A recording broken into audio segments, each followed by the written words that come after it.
Takže ahoj! A já vás vítám u tohoto videa. A toto video je taková malá informačka.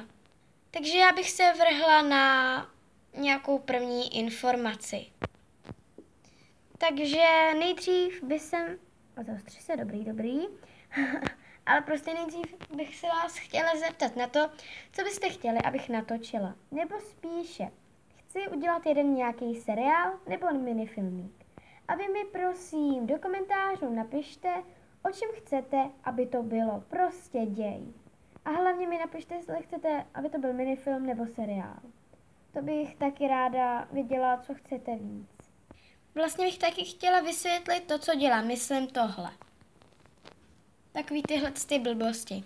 Ale prosím, nedivte se, proč to dělám. Je to jenom kvůli tomu, že je to můj styl natáčení. A hrozně mě to takhle baví.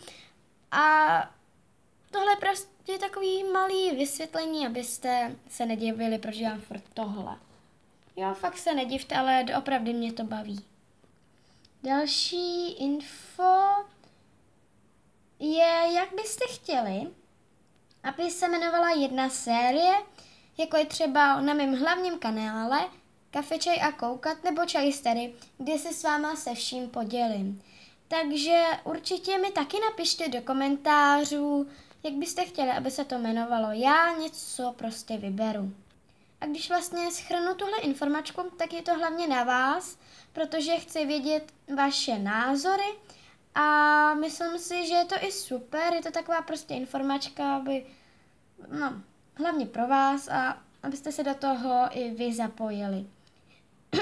Takže já se loučím a pa.